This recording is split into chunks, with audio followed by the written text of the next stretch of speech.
Hello, I am talking today to my friend Rebecca Byrne, who is a painter, and I believe she's still in London, and I believe today is her first day back in the studio since lockdown began.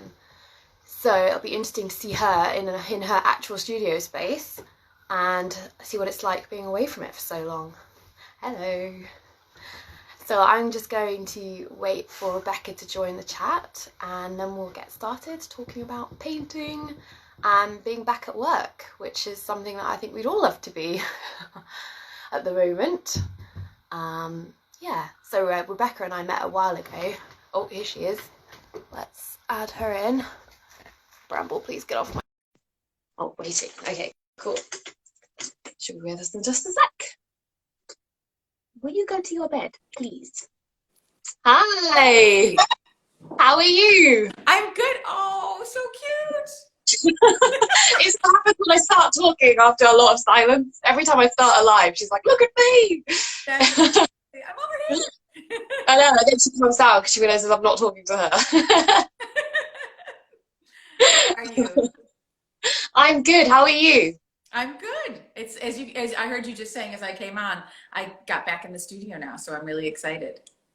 Was that today, the first day back? No, I've been coming. I came and went a few times because I'm lucky enough that I live close to my studio, so I could get here without public transport. Yeah. But at first I was a little bit like, oh, I shouldn't really be doing it. So I took a lot of things home and I was trying to work from my home. But it wasn't quite the same. Yeah. Because like I would take over the kitchen table and then my kids would wander in and be like, oh, I want to make a sandwich. And I'd be like,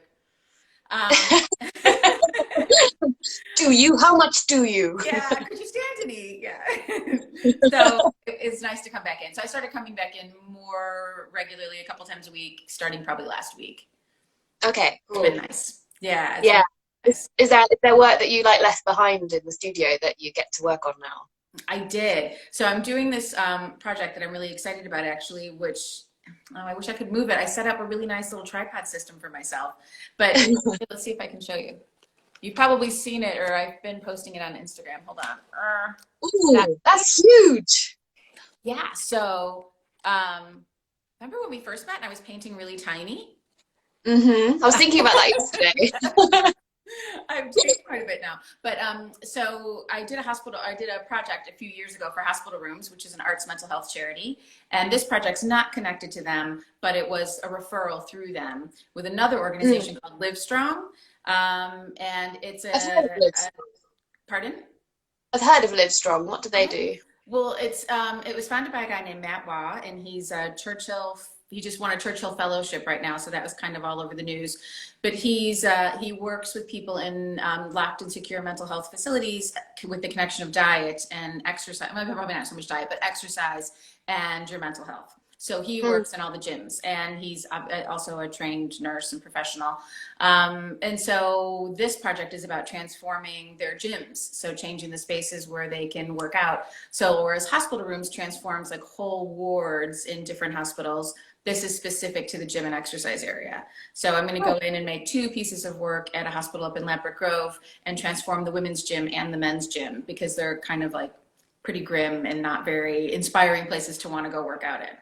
Yeah, getting to the gym is hard enough, and when you're struggling with mental health issues, it's such a massive endorphin release, isn't it? It's such a helpful thing to be doing. I think you're falling over because now that I had this all like very stably taped into place, Libby. I think it was yesterday. I just started, and then Bramble started doing laps. I came in and I was like, oh, I'll do that first and I'll set it all up and tape it down. And now I've undone all my taping. So we'll see how long this lasts. I might have to keep adjusting. But yeah, so it's nice to come back in because then I could work on that. Because thinking about doing something on a big scale when you try to do it small and then I don't know, I've never been that artist who could do the small piece and then make it the big piece. I have to just do it one way or the other. Yeah. It either is one thing or it's something else. It can't live as both. Yeah. And don't you find, do you find that you concentrate differently when you know you're working on something that's a small piece versus big? I feel like my brain energy works differently. I think it takes a different, you're sort of mentally approaching it differently. Like it's a slower start on a big piece because it has that growth Yeah. Whereas the small pieces are perhaps a little more planned, like you know how you're going to feel the space a bit better, I think. For Yeah, me, anyway. feel the edges. Yeah, exactly. That's how I feel too. So somehow it's weird. The things that look so quick and small can almost wind up being take me longer, more time, because Yeah. I'm like aware of the edges. But Mm. anyway, so it's been nice to get back in. And Good. these are fun. Oh, you should have seen. I was experimenting to see if I could even do this. I think I'm still falling over a little bit. Am I slowly losing? Yeah. No, you look fine. I built myself a stool with wheels on it so that I can skate around the studio. So I'm having a really good. That sounds great. It's really, really fun. I just built it this morning. I was like, this is awesome. I love this. Like, I wonder if I can do this when I'm talking to Libby. And I was like, okay, maybe live action is a little too much. Just take us on a tour whilst on your wheelie chair. Exactly. We love it. Well, I did think I could hit start with you, and then there would just be a shot of me skating across on my chair. But then, yeah, I came to grips with the fact that that was probably too much. There are some great photos somewhere of me and my friend when we were doing our painting degree, and we were on wheelie chairs with brooms, like trying to punt across the studio. Yeah. I think an entire afternoon's entertainment. It's just that, which is perfect. Yeah. Oh. Just ignore it, it will stop.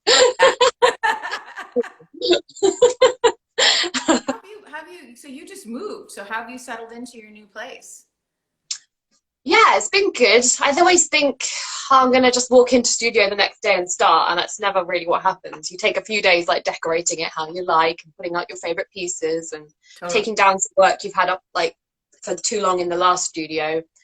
And then you finally get the work out and you're like, oh, that looks nice in here, and then you sort of leave and don't do anything. So it's sort of, it gears up, I think. Me too. Now it kind of, I'm getting used to it being a workspace, so it's going a bit better. Yeah, it's like a studio has a different energy about it with each space you move to. So it takes a while to kind of find your feet. Yeah, yeah. And whenever I've been away, I always think you just come back in and it's fine. And it's never like that. The first day back is always shit. Nothing happens. Plus a house move on top of a studio move. I mean, those are two big ones. Yeah, yeah. All in one. All in one. Yeah. What did you move? How come you guys moved? It was very, well, our contract had run up anyway. I mean, we had other reasons, but our contract was up, so that's the main reason. We should tell people how we met, because I was thinking about it this morning. Wait, you go first, because I was trying to remember. I feel like we met. I think we met in the foyer of Griffin Gallery. That's what I thought too. When I'd turned up for something to do with the Griffin Prize, but I don't know what exactly it was I was there for. But yeah, and at the time you were doing collages that I'd seen on Instagram. Ah. So we sort of knew of each other but didn't know each other, so we were talking about just, oh, it's you. I like what you do. Yeah. And I was because I didn't know anybody and everyone seemed to know somebody, and then you were like, hi. I was like, yes. I remember that because that's right. I knew you from Instagram. So when I saw that you were up for the Griffin Art Prize, I told Matthew, oh my God, this woman's amazing. I love this. And then when you arrived, I was so excited. I was like, I get to say hello to her. It was like the celebrity that you're like fangirling on Instagram. I was like, oh my God, I love this stuff. And Matthew looking at me, he's like, okay, Rebecca. Yeah. And then I guess that's how I got to know each other. And then you came to visit me in this studio, actually, when I just moved in.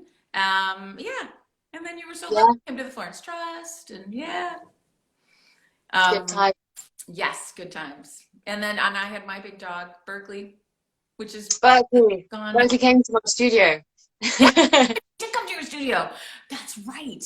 That was a great studio that you had too. I liked that building. That's you weren't in the Thameside one, but it was right next to the Thameside studios, right? Yeah, it's Art Hub. I used to be at Art Hub, which was really good. They were really nice. Yeah. I only left because I was leaving London. Yeah. I had two studios with them. One that was like more open plan, and then one that was completely private.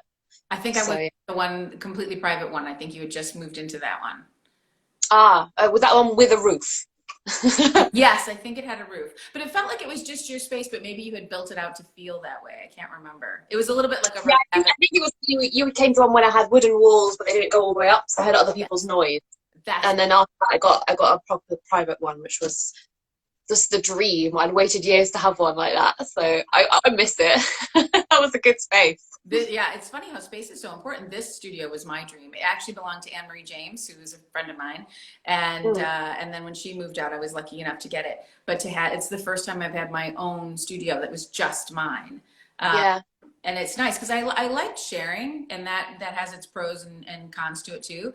But I was like at a point in time where I was like ready just to have my own space and spread out and make bigger things. And I'm always like sensitive, like, oh, I don't want to make too much noise or I don't want to intrude. And now it's just I can come in and do whatever. Yeah. So I like it. Yeah.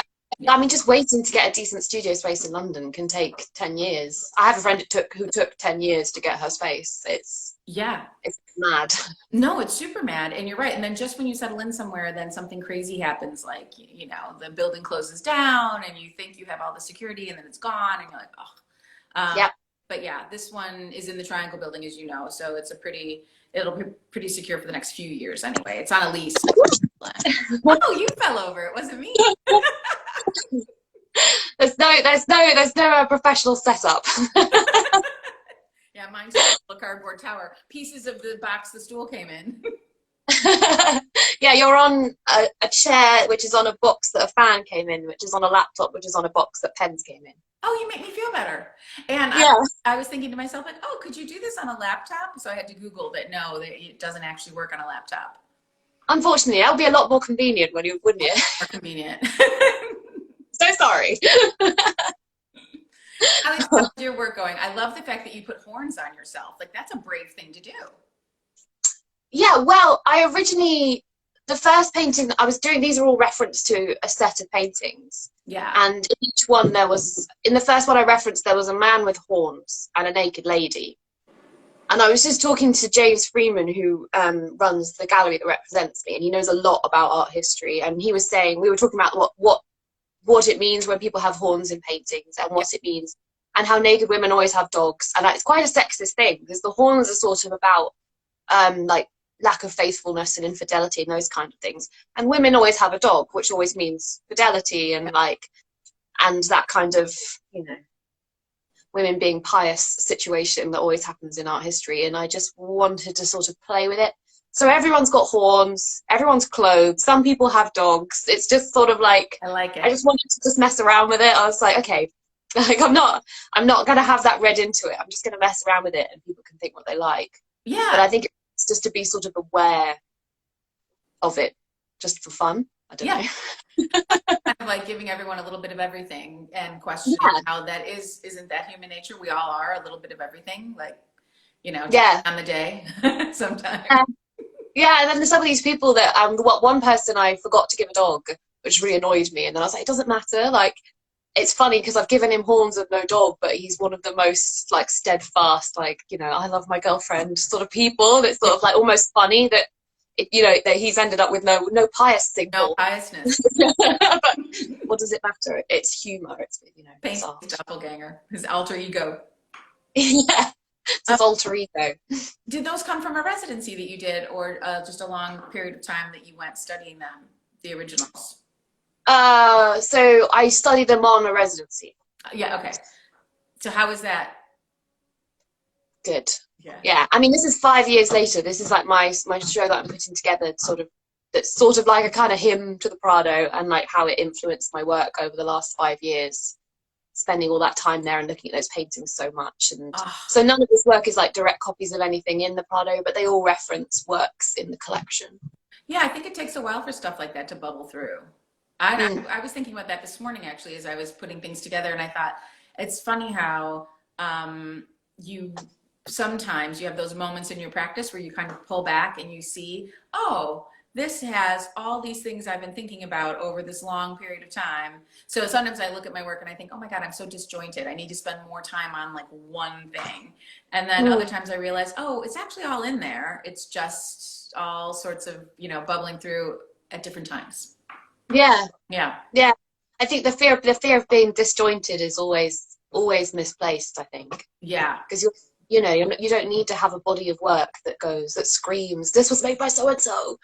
And often it's going to do that no matter what you do, you know, because it was made by so and so, you know. So yeah, I kind of was sitting thinking about these in particular because they have like objects and people, not landscapes and architecture. Yeah. And thinking, well, what's that going to be like? Is it going to work? And I'm like, well, the drawings you drew in the Prado that you loved to draw and loved, like, those drawings are of objects and people. Like, they can't, you know, you drew those fine, so you're going to draw these fine. It's not, it's no different. It's just your ideas, not Rubens or not Bruegel's. Yeah, exactly. But no, I know what you mean. You feel kind of like, oh, it's almost like giving yourself permission to try things that you think are outside of what you would normally do. And then you realize actually it's not so far outside, or it's not outside at all. Yeah. But yeah, I feel like I'm at a phase where I'm giving myself a little bit more permission, and I'm just annoyed that it took me so long to get there.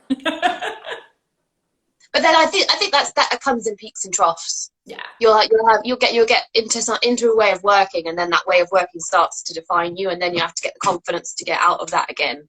And it kind of goes round and round. I don't know. Yeah. For me, it's been really freeing to work on paper, which obviously is something that you do a lot.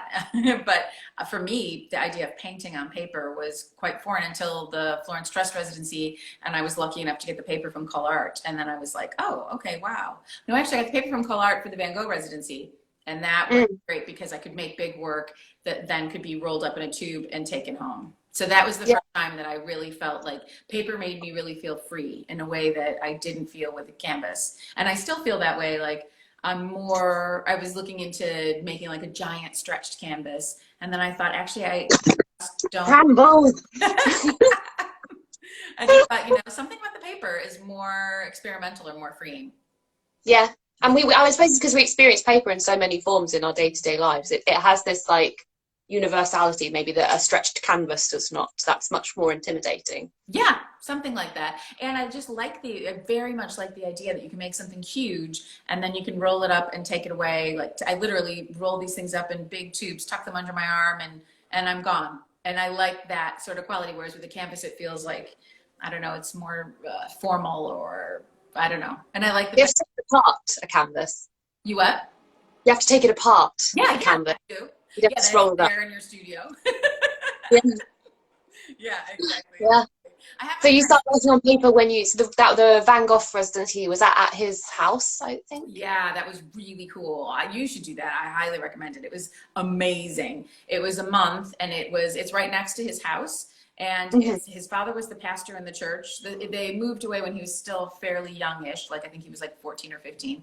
But it was his family home, and then his dad was the pastor, and then there was a 16th century sexton's house right next to the church. And they totally renovated it, and it's this beautiful gallery on the ground floor and an artist apartment above it. And then next to it, they built this perfect purpose-built studio, huge studio with giant cables that run across the ceiling. So if you make big sculptures, you could hook them on them and move them around. And yeah, it's really, really cool. Wow. But it was great because I don't cycle in London because I'm a chicken shit and totally scared. But the residency came with a bicycle, and I could go around on all the bike paths, and I just loved it. It was really, really cool. And you get a whole month. And then at the end of the month, you have a solo show. So the paper was really useful because I could make I could fill the gallery space with it, and not, it was a little bit less like pressured or stressful. So yeah, and there's a lot of residencies now that are like, oh, it's a week, and then you put on an exhibition, and you're like, really? How? Yeah. Do I bring it with me? Like, I suppose you could be clever and like bring work with you that you would show, and then But I always, I agree with you, and I think it's kind of, we talked a lot about Griffin Art Prize. Not that I had any involvement with it, or it was organized by Becca and Matthew, but. At first it was 6 months and then a solo show at the end. And that's a lot of pressure to put on anyone, because to have to turn out a solo show, even when you have 6 months, there's still that feeling of like, oh my gosh, I have all these expectations. So in the end, they wound up changing it. And I think the last one or two were 6 months and then no solo show at the end. But yeah, I think that in the end, everyone did show in the gallery space or in the new Elephant West space, but it just wasn't so closely tied to the residency. It gave them more time. It didn't mean you had it in 6 months. Yeah. Yeah. Because even that makes sense. Yeah, totally. So many residencies now have these like incredibly high expectations of artists. I've almost stopped entirely applying for residencies because I find that all the descriptions are asking you to have some kind of ultimately like career transforming idea that you want to enact on their residency. And it's got to be like completely different to everything you've always made and completely because of them and their residency. Yeah. And this is not realistic. Like most people just want to turn up and see how the space feels, see how the place feels, and see what they want to make. Yes. And so I just end up reading these briefs and just being like, there's probably like one person out there who really like has this career defining, career changing, like practice changing piece that they're going to make, and everyone else just wants to, experience what you're offering and see what they can make, Yeah, exactly. And I think that that's actually a much healthier approach to a residency, because then you are more experimental and you're already out of your like regular routine and your regular vibe, and you're in a whole new headspace. And so it's almost like an opportunity wasted if you also add the pressure of, oh, you have to turn out with something. I did. Yeah. It was funny. After the last one, I was like, okay, I can't go away again for ages. But the last one was really great because it was the perfect hybrid. It was a month in Portugal, right next to Lisbon.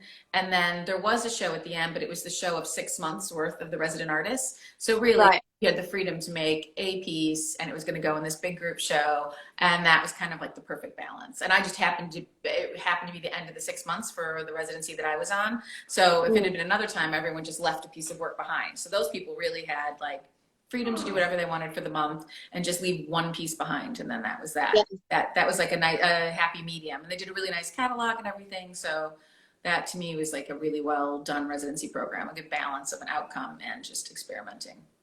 Yeah, I think it's better when they're realistic. I get that like there's a lot of funding put into these things and they have to get something from the artist. It's not just a holiday. And I've definitely been on residencies where everyone thinks it's a holiday.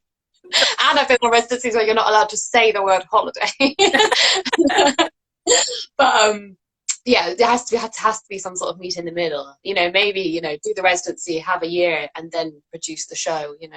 Rather than go for a week and then be expected to fill a gallery space. It's just exactly. Impossible. It's impossible, and it would just be too stressful. Yeah. Definitely. That's good. But yeah, I went through a period where I was enjoying going away. Now I just feel like I want to settle in. Well, that's very, very fortuitous given what's going on right now. Exactly. I really want to stay home. No, it was really funny the first 2 weeks. I don't know if other people felt like this, but I was kind of like, oh, I can just turn off my life. Like not such a, like the circumstances are horrible. And I keep thinking about how many people are suffering. But for the first like 2 weeks, I remember looking at my daughter a lot and saying, this is kind of nice to not have that sense of like, I didn't realize how much always on the go my day-to-day life is. And so it was kind of funny. So I'm trying to keep in mind some of the things I've taught myself during this period of time and thinking when things lift again and when we can move around more, some of the habits I've created for myself of like a little bit quieter space for myself, I'm desperately going to try to keep those going. Yeah. It's just, I know what you mean. I definitely right before had been, I guess, kind of battling with the fact that I don't make it to everyone's shows anymore because I don't live in London anymore, and I don't make it to every exhibition and every private view, everything I get invited to that I would, if I lived in London, sure, I would have nipped out, gone to see it, come home, but I don't anymore. And then you worry about your friendships because you're not making it to those people's exhibitions, and then you realize, you know what, like ultimately they're not always going to be able to come to yours, and like I guess they just want your support. You don't have to always make it to the show. You can still send them a message and you say that it looks fantastic, congratulations, and pressure off a little bit because we have to make too, and sometimes traveling an hour to go and see some work that you've already seen somewhere else the last time you went to see their work isn't actually productive for either of you, really. Yeah, and it is that thing. I think I was going to ask you, how do you feel about not living in London? Because I think there's some huge benefits to making the decision that you did, because I fall victim to feeling like, ooh, it's 6 o'clock. I should really clean up and then go see that show. And a lot of the times, I'm doing it because I really want to do it, but it's that feeling of I want to do so much. And that can be, I guess that's what I'm trying to say. In this period of time, I realized wow, maybe finding a better balance for myself. Or you don't go with the private view, you go a few days later on one afternoon when you can, I don't know, I'm going to try to find a better balance so I don't always constantly feel like, oh, you know, I'm working or I'm taking care of my family or I'm trying to, you know, make work in my, I have a freelance job, I have this, you know, too many things at the same time. And Yeah. there's better ways to manage it, I suppose. But do you Yeah. find, I mean, I think you obviously stay totally very connected to London, but do you feel like it took a transition when you first moved, or do you feel like it was pretty easy? Um, well, I sort of felt more confident to move out of London because I was suddenly realizing I was talking to people that I thought lived in London at private views and they don't. Don't exactly. Me too. Yeah, yeah. So I was suddenly realizing, oh, you live in like Reading or you live in Bristol or wherever it is, and they've actually, you know, they're maintaining that presence in London at shows and seeing things, but they're not always, you know, at the private view. They might be there a couple of afternoons later, or they might just be sending a message that you've seen that you think they've been at the private view. So it's just kind of like staying on top of things a bit, I guess. And then we have social media, you know, we can, you know, it's not the same, but you can keep an eye on what's going on and cherry pick a bit better than you probably used to when you used to just hear, oh, so and so, and go see it and not realize, oh, it's their work they made a year ago or whatever. So And I I also, suppose, if I lived outside London, I would probably make a point of coming in for the day, seeing a bunch of shows, and then I would probably call people that I really wanted to see and say, oh, let's meet up for a coffee or let's go to lunch. And it's funny, you know, I feel like I don't see my friends now, and I live in London just because everybody's running around from all their different things. But if you lived outside London, you might make a more of a point to be like, oh, okay, I want to pop by your studio in the morning and then I'm going to go see some shows, or mm, let's meet up for lunch or whatever. And I think it's funny, yeah, you might have a better balance than anyone. I think a bit more purpose to my trip, I suppose. Yeah. Like there's usually like two things I have to see, two things I'd like to see, and then two things I should see maybe because it's a friend or it's someone I know or something like that. Or, you know, I just like that gallery and have never made it to it or whatever reason. So and then I'll go see them with a friend as well. So you're sort of rolling it all all together. It works fairly well. I do feel guilty about not seeing everything or not seeing as much, but I think it's sort of slowly becoming less of an issue, I think. Yeah. No, I absolutely. It's a Herculean effort. Well, plus in your situation, you have a gallery as well. So I think that probably makes it a bit easier because there's less pressure to have to work on that side of things, I would imagine. Having shows to work for that you know that you kind of keeps a certain bubble or a certain momentum going. The pressure to network is lessened, Yeah, definitely, exactly. and that's a massive help. I think sort of feeling that level of support Yeah. from your gallery so that you can just get on with what you need to get on with and you don't have to go wooing. Exactly, exactly. And there's So, so yeah. many things I've been looking, so spending more time on Instagram during lockdown. And I realized, God, there's so many galleries that I've never been to or never even heard of. And then I look at them and be like, oh my God, that's in London. Like how, and you realize, so, yeah, there's so much, but Yeah, yeah. there's so many I haven't heard of until someone has a show there. Yeah, And then you realize that's actually a really big gallery in like Mayfair or something. yeah, Like, yeah. how the hell have I not seen this place? Like, how on earth have I managed to wander around there many times and not realize there's a gallery and that it's a great gallery and I should go? But Totally. maybe that's a good thing. It means there's always something to find. I don't know. I think that's really true. I get my energy from London. I think London is just this like great, energetic, amazing space. And then it makes me feel even more excited, like, wow, there's still always something new to discover. Because I'm such a city person. I think I've never lived outside of a city. I've never even lived in a suburb. So Wow. kind of a weird thing. I know you had a great childhood because you had like the countryside in your childhood and then you moved to London. And so you've had different experiences. And I've only ever lived in Chicago or lived here. Um, Hmm. so it's kind of funny. So I mentally toy around with the idea of, ooh, like my husband came home a couple months ago and was like, let's move to Hastings. And I was like, where's Hastings? And he's like, oh, There's a good gallery in Hastings. he's like, I read about it. I was like, so you haven't been to Hastings? He's like, no, but let's move there. I'm like, okay, I think we should go and visit Hastings for the day before. Like he's a bit nuts. But I get his point. He's like, I just feel like he feels more of an itch to get out of London, whereas I get my energy from being in the city. And so we'll have to find a compromise at some point. I don't know if Yeah, Hastings yet though. might not be Hastings, but a good rail link is very helpful. Yes, exactly. Yeah. Makes you feel a lot freer. Yeah. I don't know much about how you like got into art, and like I know you studied at Chelsea, but I don't know if that was your BA or MA, and like so I was gonna ask you just for like for me and for anyone else who might be interested, like how you like started out and like what sort of journey you went on in terms of studying art and getting into art and painting. Yeah, I had kind of a crazy journey, especially to painting. So I was doing art like when I was young, all through high school. And then I got a scholarship to the Art Institute in Chicago on this like weekend program they had for kids. So I started drawing naked people at like 13, which made my father really excited. Um, Good excited, bad excited. the first day he came home, he was looking at what I brought home, and my mother was like, "Ooh, show your dad that." Anyway, it was quite funny. And then I really wanted to go to art school, but my mom and dad were like, "Okay, you should go to a major university." So I did get my BA in fine art, but I went to U of I, which is like every state in there's like, well, actually there's 10 called the Big Ten schools, and there are 10 big state schools, and U of I is one of those. So it's like 40,000 kids for 4 years at a university in a small town in the middle of nowhere. And it's not known for art, but that's where I went to art school, because they thought very strongly I should have like a rounded education. And then so I did that, and that was amazing. But I studied sculpture and graphic design. So my backup was like, okay, I remember there was like 500 students, and they take 23 for graphic design, and I didn't even know what graphic design was, and I applied and got in. So I was like, okay, I'll do that part, because in the US you do 1 year, which is kind of general, and then you do 3 years more specifically, a little bit different from here. And so then, pardon? A little bit like Scotland, I think. Yeah, 4 years. it's like Scotland, exactly. And kind of like if you did a foundation year and then went and got your BA. Just our foundation year is just our first year. And then there's a lot of forgiveness in American education. Like you can jump around and pick different things, and nobody ends up with what they started studying. And here it's much more strict.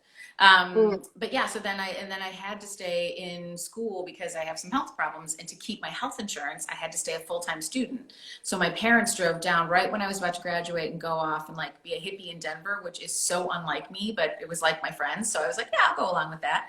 And they was like, would you like to go to law school or medical school? Because you need to stay in school. And I was like, yes. Then I went to law school because there was no way I could go to medical school. And then I was like, I'll never get into law school. I'm an artist.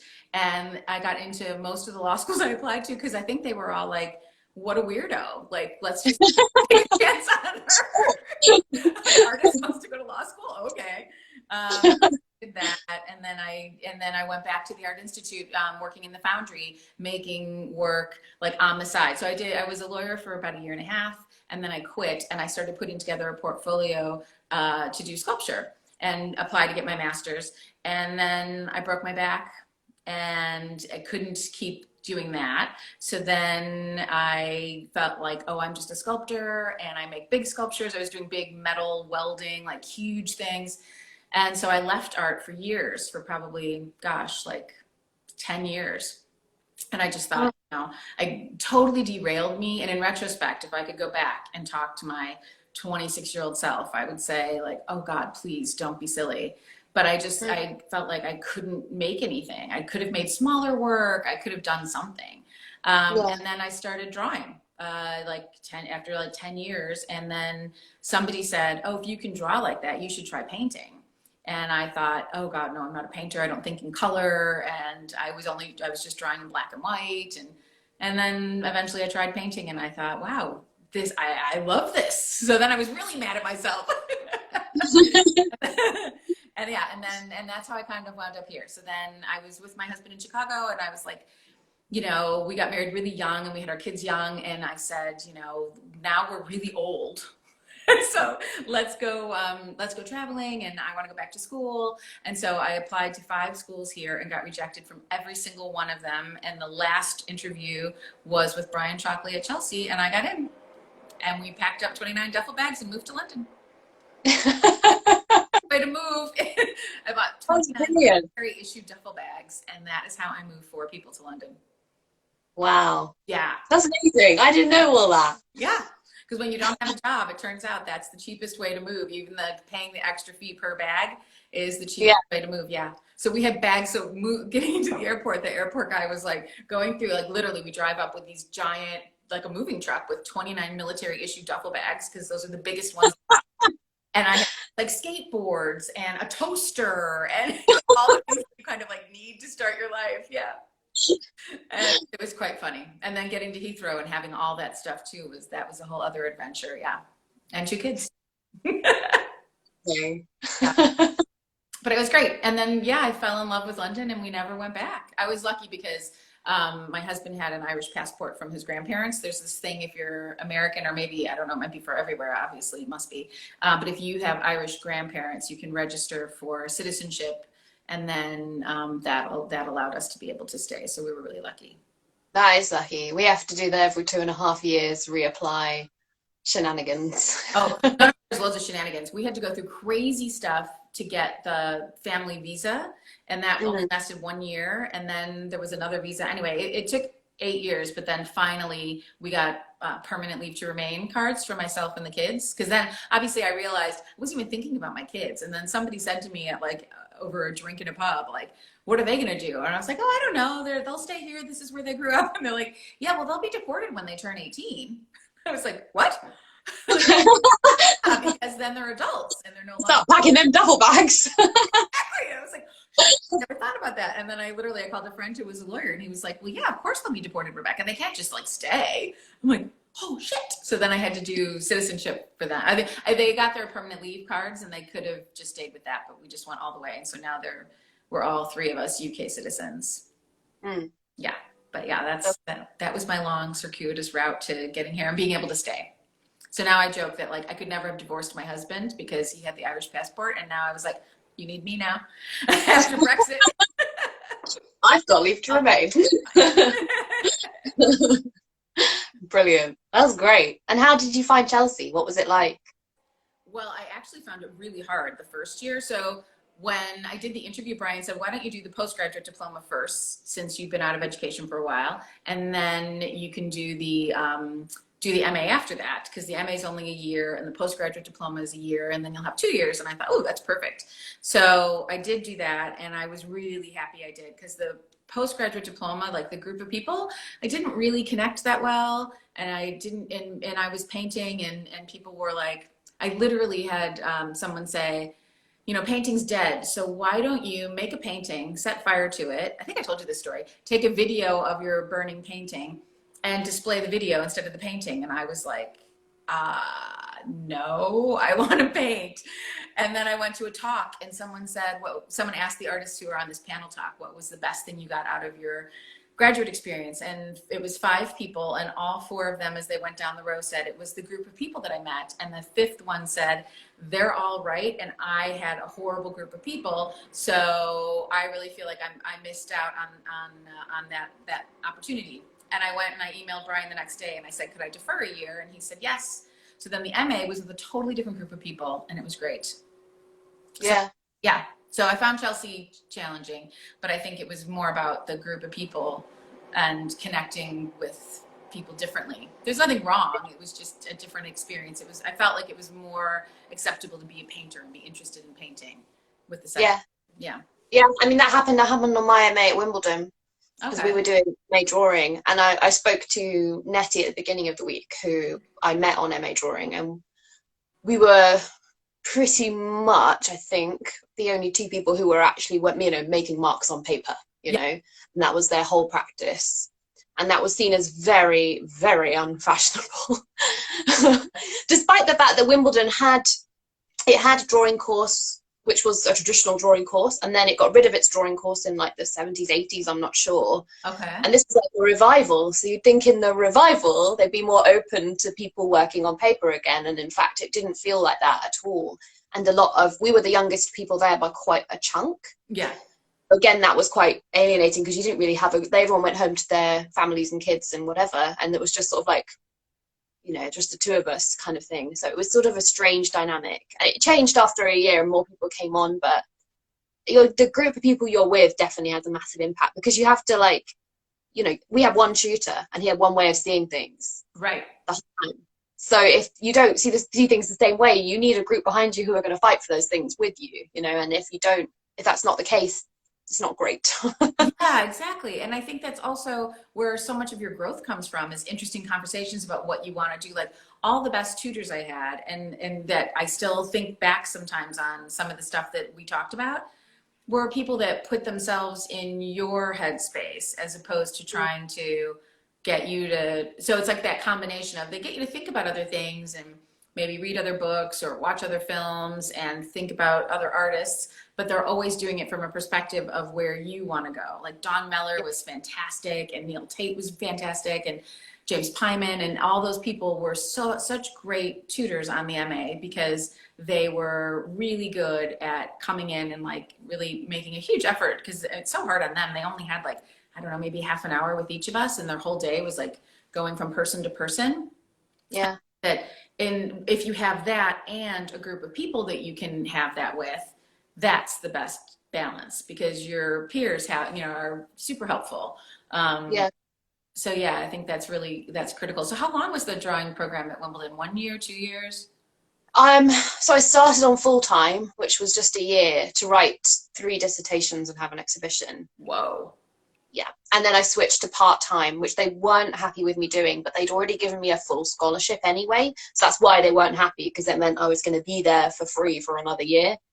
But we managed to sort of wrangle it somehow. I only got the scholarship because I don't think anyone else realized there was one. All the questions were about my children and what disabilities I had, and I was like, this is completely pointless. Yeah. I'm an able-bodied white female, I'll be completely fine. Yeah. But managed to get the scholarship, which was great because I actually couldn't afford the course. So I mean, yeah. And then I did it for 2 years, which was interesting. yeah. But I just found it just having one tutor was the problem, because I think so much of art school is seeking the people who are going to give you the best advice. Yeah.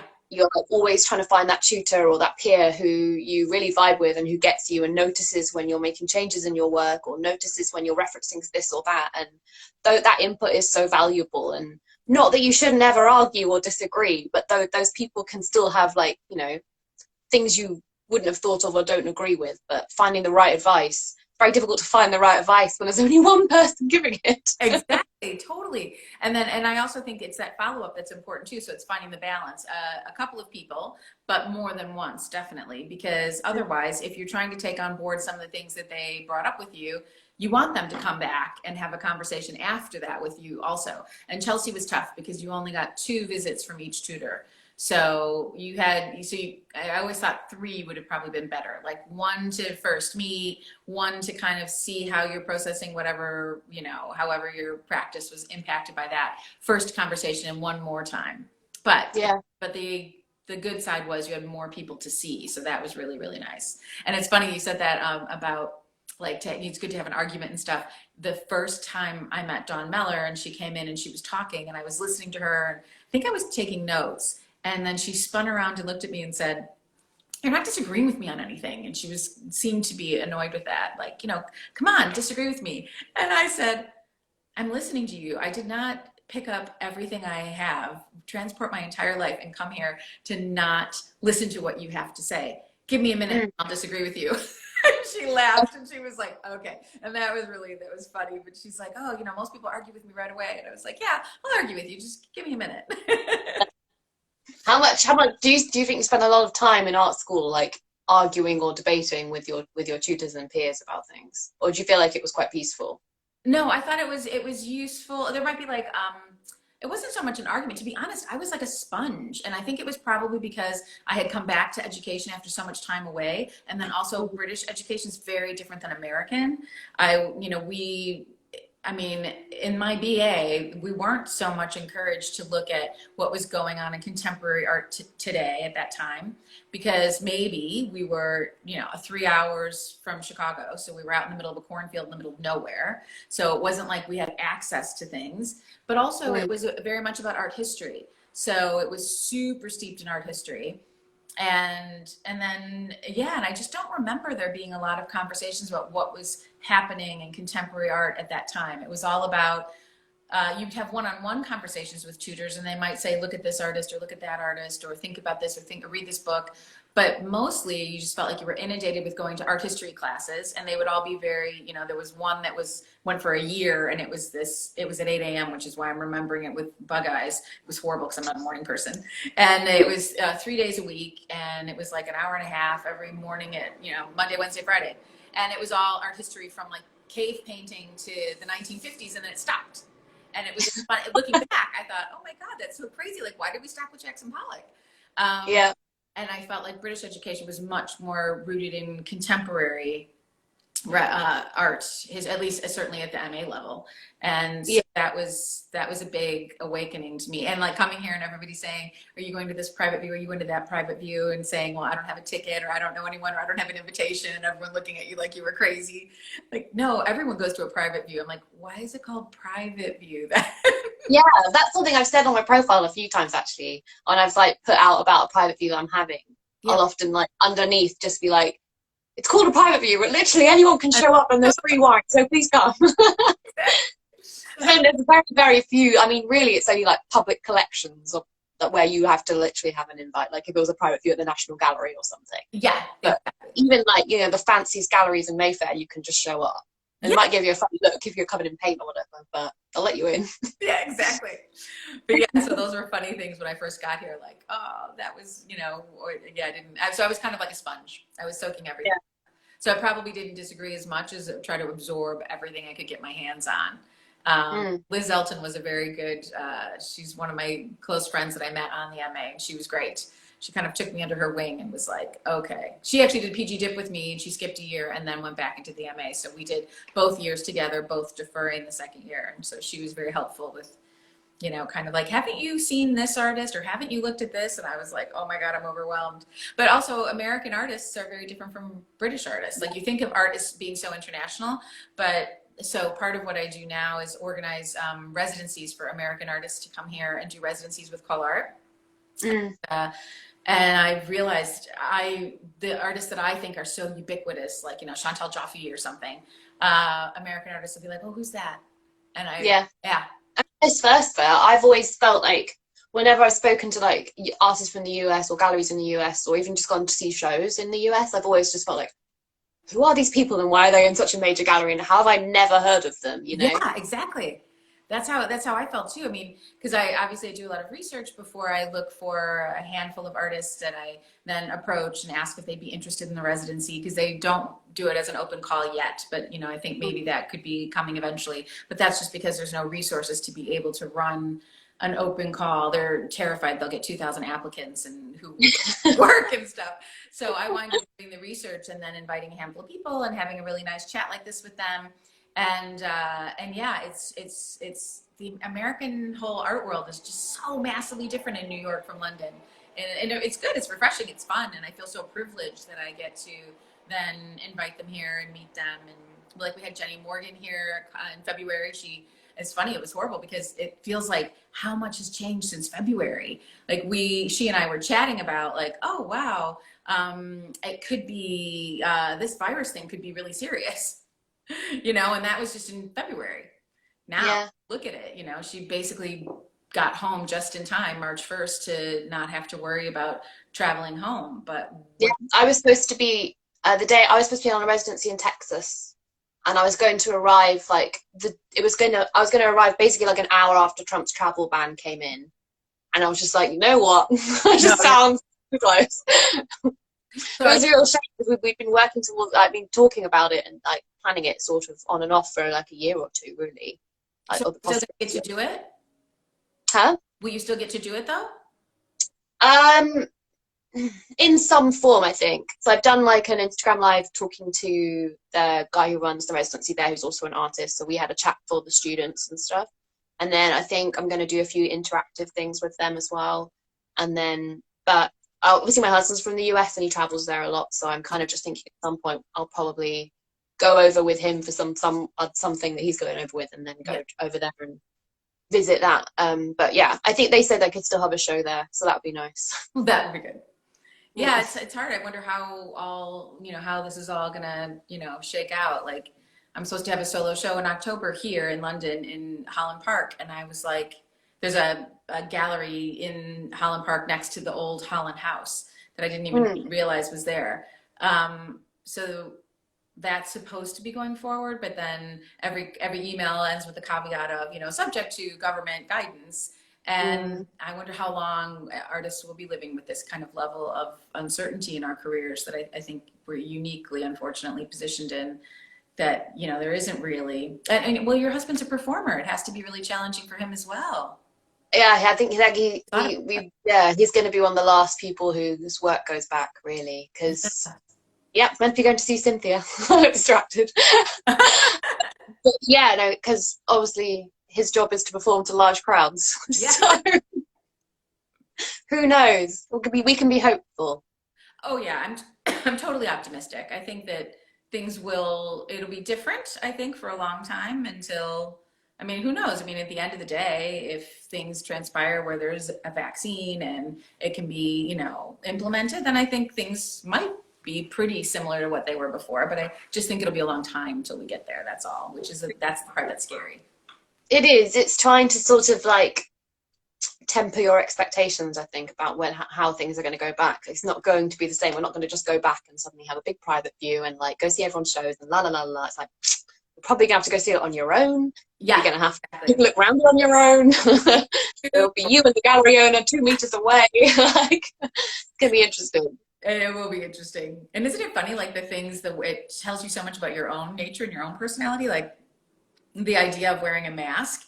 So the first time I went out and my husband was like, you know, I have a compromised immune system. So he's like, please wear the mask. So I'm like, I feel like such an idiot in this thing. And then I'm trying to emote because my face is so expressive. And I realized I'm grinning and trying to look very like nice and friendly to the woman in the grocery store. And I'm like, yeah, she can only see my eyes. Like, this is a weird way to live. And I realized, gosh, we're missing so much of human communication when you wear a mask, because no matter how hard you smile, it is not seen through that mask. Yeah, I mean, you can smize to some degree, perhaps. Yeah, exactly. It was like flashing it out of my eyes. But yeah, it was a funny experience. But we'll see. We'll see. We will see big changes. Yeah. Well, I hope you get to go to Texas for the residency, because it's an interesting state. I went for the first time a year and a half ago. I'd never been to Texas before. It's a crazy. Really? Yeah. Yeah. I'm always struck by that when you leave. Obviously, since I'm from a city as well. When you leave Chicago, you don't realize how the rest of America is vastly different, because you grow up thinking like, oh yeah, it's just a different version of this. Hell no. And Texas is really unique. So it was fun. It was a good time. Yeah, no, I was looking forward to it. I knew it was going to be very different, and like I was kind of nervous because sort of I know it's quite like a sort of quite Catholic state and like quite a conservative state, and you're like, you know, well, I'm like a British feminist artist. I swear a lot. Like, it's going to be interesting. I'm going to try my best. But I felt like the people that I was communicating with about the residency were really relaxed and like really nice people. So I was feeling kind of comfortable about that. But yeah, we'll see. Yeah, it's amazing. I just feel like at the moment, like I'm sort of slowly realizing my plans. Like this is going to have to change, and this is going to have to change, and you're not going to be doing that now, and blah, blah, blah. So it's still a lot of kind of realization, I think. Yeah, I think we can adjust to anything. It's just this, well, for me anyway, the hardest part is the uncertainty. Like, I can adjust to it. Just tell me what it's going to be, and then I'm fine. I'll just make up my mind, and that'll be that. But the not knowing is the harder part. And I probably think that's what most people struggle with, too, the uncertainties. Yeah. And just like, okay, I can get on with that. Yeah. But we'll see. Yeah, strange times. It is. When you get out of lockdown and you can go to a gallery again, what will you go see? Something in a permanent collection. Okay, well, so what I would see first is, I'm really pissed off I did not get in to see, if it's still there, the Whitechapel Gallery with all the painting. They did the figurative show. That looked incredible. Didn't it? And I'm so pissed off at myself, because I even thought, oh, I really need to look at this. I need to go get to the show before anything crazy happens, like we can't go. But then crazy happened, and yeah, I missed it. So that would be the first thing. And I think the last time I read something, it said that it was okay, that they would keep it going. So when things do reopen, they'll still reopen with that show. So that's the first thing I can think of that I really, really want to see. What would you go see? A few things, but I think they were going to have an exhibition of Artemisia Gentileschi at the National Gallery, Nice. which Yeah. Yeah. I would love to see. And also, I think what was on when it closed, it was only on for a week, was a Titian exhibition of paintings he did for the King of Spain Yeah. that have really been hung. I don't know if they were ever hung together or if they were only ever hung together for a short time, and then they were moved around, and it's like bringing them back together again, and like what with that connection with the Prado and like Titian and the Prado, and drawing from the other paintings they still have from that collection, and I'd love to spend some more time with that. That would be a good one. I do love contemporary art too, but no, but I think what's really fun is looking at that art and seeing how contemporary it really is. Like Jenny Morgan, the American artist who just did the residency, she was saying how she went to go look at all this medieval art when she was here. And she said, there really was no rules. And I thought, yeah, she's right. Like some of it's just so contemporary and so, just so interesting to look at with today's eyes, because you realize it was such a crazy sort of unique period of history. And it does feel like there was a lot of painting going on, especially, I guess, painting and drawing that really just kind of had no rules, people had horns. And it was less, it was watching them kind of figure out what was contemporary for them at their time, I think is really interesting. So I don't actually think that, I like looking at really old stuff as much as the new stuff too. Yeah, I guess that paranoia is it's like a hangover from my degree where we were really only looking at contemporary stuff. Yeah. And we didn't talk about history for 3 years really. Oh. And and then my MA was only contemporary again. It was very like about that's work in older collections, I guess. And then finally on my last PG dip, we were allowed to talk about art history like it was relevant again. And that was at the Royal Drawing School, yeah? That last Yeah. I did like one of those once a week printmaking classes there, and I kept looking around thinking, wow, this place would be amazing to go to. It would be really I think that it had a very nurturing vibe to the whole environment. Yeah, it was that. I feel like of all the art schools I went to, they were the only art school that took extra care when picking people, to pick people who were genuinely serious about becoming an artist. Yeah. And because of that, everyone that I'm still in contact with still makes work. And having been to 3 art schools, I cannot say that for the other 2. Yeah. I couldn't say that a large proportion do. And this one, it's 90% is still making work.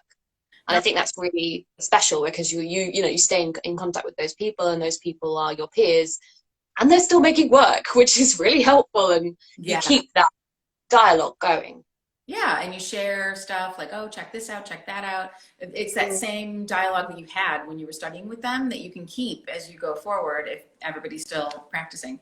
I also do things like call people that I have never met before and just say, like, hey, would you like to come and have a chat? And it's funny how open people are until they'll be like, oh, okay. And I've made some great friends that way. Just like, hey, I really love your work. And it was back in the day when I was doing the night events at Griffin, and I could invite people to come and do talks and things, and Liz and I put them together, and it was great. We could just choose people whose work we admired and liked and bring them up and say, do you want to come over and do this? And that was a really fun way to meet people too. Yeah, I think people are more open to these things than you think they are. I always think everyone just isn't interested. I mean, even with these Instagram lives, everyone I asked said yes.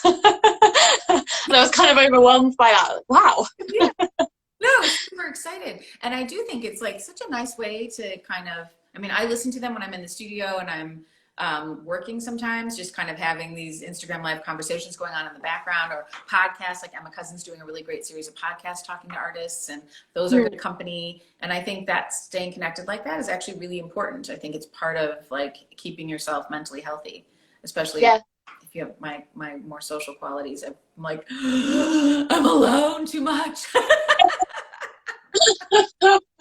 It's what we will be doing anyway. We'd be visiting each other's studios, so just opening it up to other people, I think. Yeah, exactly. Well, thanks for having me. It was really, really fun. Yeah, it was really nice. I haven't seen you in so long, so it was lovely to see you, and now I really want to see you in real life. Me too. I just remember hours and hours of studio visits we used to do. I know. I would give you big if you were there, if you were here. That But would be nice. nice to see you. You too. Coming up Take next? care. Who do you have coming up next?